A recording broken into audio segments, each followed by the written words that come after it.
Douglas, may asawa ka na ba? Wala po. Girlfriend? Wala po. Nililigawan? Meron po, si Aubrey. Bakit di ka pa niya sinasagot? Ano ba? Ang dami mong tanong ah. Oo nga no. I'm sorry. Masyado kang chismoso ah. Ano to, job interview? Okay. Kahit di mo na i-open up. Datoy. Pero ayun nga, 3 na kaming naniligaw sa kanya, pre. Di ko nga alam kung anong magandang gawin ko. Yung isa kasi, businessman, mayaman, kaso pangit. Tapos yung isa naman, may trabaho, may itsura, tapos matino daw. Eh, mas solid kaya ako. Mas matino, mas masipag. Medyo masipag. Minsan masipag. Tapos sobrang pogi pa.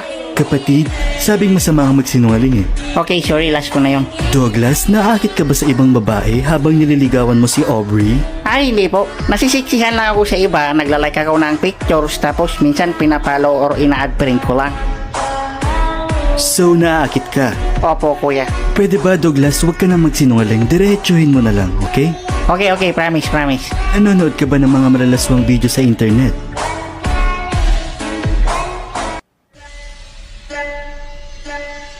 Next question na ba? Oo, please. Kailan ka huling nagkumpisal, Douglas? Ano yung kumpisal?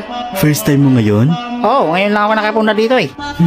Bale, kailangan mo magdasal ng 3 Hail Mary, 6 na Glory Be, pang simula. Sorry pre, di ko kabisado yun eh. Panatang makabayan lang alam ko.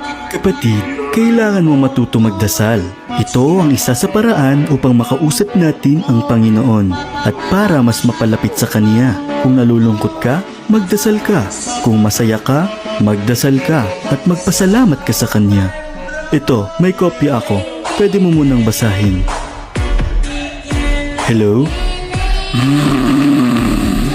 Douglas, Oo, hello. natutulog ka ba? Ay, sorry pre, nakakaantok kasi yung busis mo eh. Pwede ka magpari sa mga misa.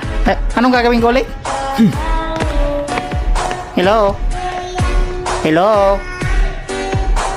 Hello? Father? Hello? Tara na, Gegi!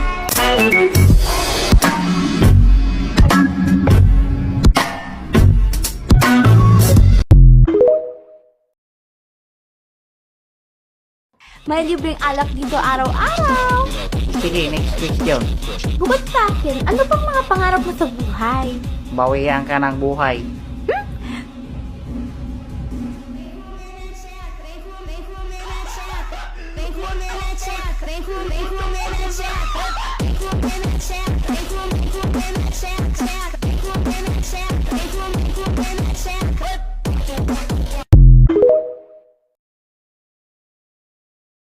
O ano, sasagot ka pa?